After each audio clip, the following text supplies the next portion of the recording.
Hey everybody.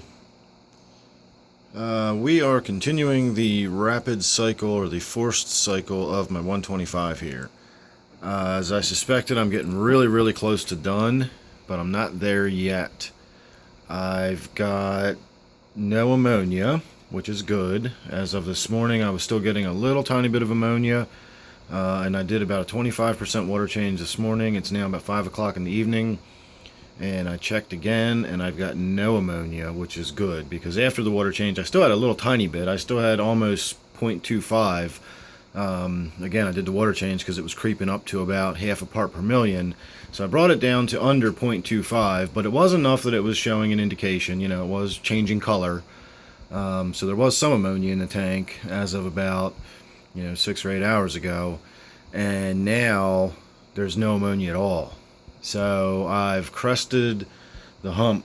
I've got enough bacteria in there to deal with the ammonia load that is in the tank, and I just have to build up enough of the bacterial colonies that are specified or specifically for eating the nitrites that are being produced. So I got about a half a part per million nitrite right now, and that's enough for me to do a water change, because nitrites, while not as toxic as ammonia, is still something that's really bad for your fish. I actually killed a fish in less than 1 part per million nitrite, and unfortunately that was my $90 Blue Phantom Pleco, and that wound up being the canary in a coal mine that alerted me that something was going wrong in the tank. And it was my own fault. Once again, most things that go wrong in your fish tank are user error.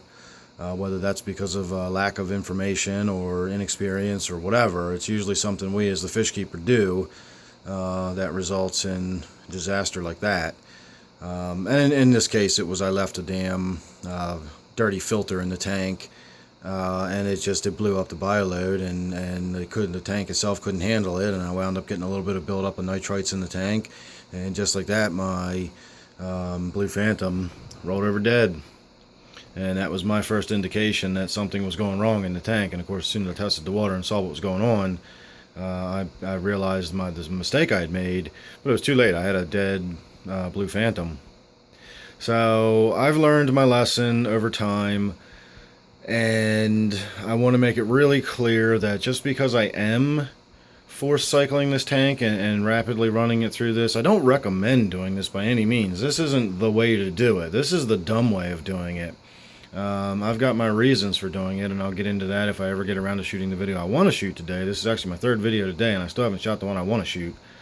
But I want to get into talking about tank personality. I know I keep saying I want to get into it, but I'm not even really sure where to start and how to get into it, but I will.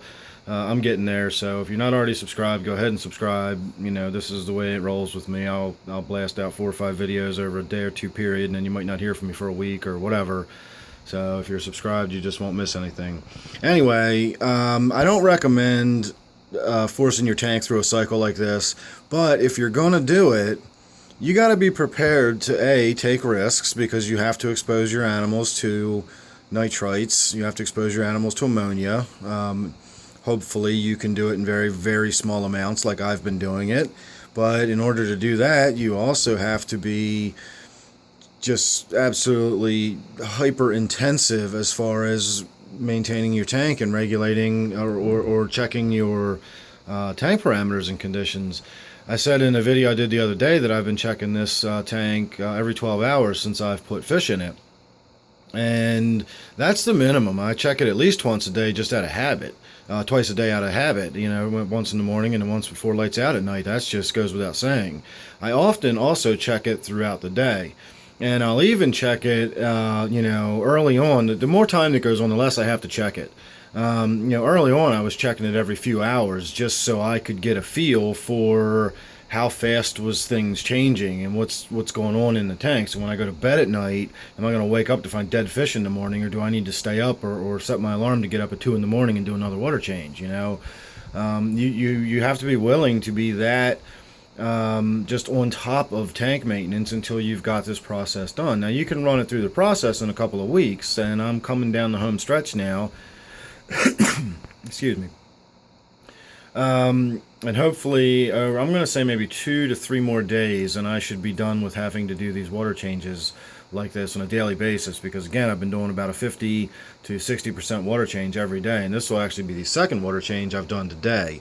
I didn't have a lot of ammonia this morning, so I didn't do a huge water change, but I had enough that it was worth doing a water change. And as I suspected, I crested that hump with the ammonia, and I'm okay. I'm in the clear on the ammonia now. So now all I got to do is allow the colonies to build up for the nitrites, and I'll be good. And at that point, what I do is I still stay really on top of the tank. I check the parameters twice a day. And, maybe during the day if I'm curious or I'm bored or whatever. But as time goes on, I'll check it less frequently. Once I see that, all right, a week's gone by and I'm not seeing any fluctuation, everything's nice and stable, and I've got no reason to think anything's going on, the water's not clouding up, I'll check it less frequently, and gradually I'll get comfortable enough that, okay, this tank is stable, it's, it's settled in, it's balanced out, and I don't have to be hypercritical about it anymore. My other tanks, I keep an eye on the nitrate levels just out of my curiosity, my ongoing fascination with nitrates. But I seldom check for ammonia or nitrites. As long as nothing's gone wrong in the tank, I know it's equipped to do that. Now, if I do a massive cleaning, a massive filter change, or I do something, where I've really done something that could shift my the living conditions for my bacteria, then I will start keeping a very close eye on the tank until I'm sure I didn't knock something out of balance or knock something out of whack.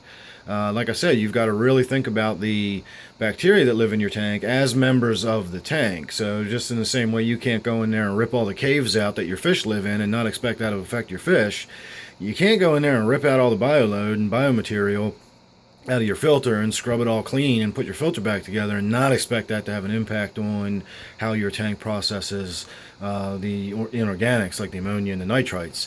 So just be mindful of that. If you do some sort of radical change on your tank, go into hypercritical, keeping an eye on your tank until you're confident that everything is stable and you didn't alter anything. Or if you did alter anything, watch it until it's fixed itself. It'll correct itself, but you may have to do water changes every other day for a week, until it balances back out or something. So just always remember, just always keep in mind those bacteria that are in your tank. If you do anything that could disrupt them or disturb them, you need to start worrying about paying attention to your tank to the level I'm paying attention to the tank while I'm forcing it to cycle in like this. Now, I've pretty much exhausted all my other tanks as far as stealing bacteria from them. If I scrub out filters from other tanks any more thoroughly, I'm going to have to start keeping a really close eye on my other tanks as well. And I don't really want to put myself in that position. And I'm so close now that all I really need to do is wait for one or two more division cycles to happen within the bacteria. And again, that happens about every 36 hours under my tank conditions. So in another 2 to 3 days, that bacterial load ought to be large enough to handle this tank, and I should be done and cycled in and nice and stable, and then we'll get to, watching this tank just roll along, and I won't have to be disturbing it like this all the time. So that's just a little update on what's going on with my forced cycle, and a little word of caution and warning. Again, this is the really dumb, impatient way of doing it, and I've got my reasons for doing it. But I don't recommend forcing a cycle. It can be done, but it's dangerous, and you're really risking losing your animals if you don't really stay on top of doing it correctly. So once again, I thank you for watching. Hope you enjoyed this video, and hopefully I'll do one more today. I really am going to do that video about tank personality and how we maintain our tanks and what we want out of our tanks and so on and so forth. So look forward to that, and as I said, subscribe. You won't miss anything, and I thank you for watching this one. I'll see you on the next one.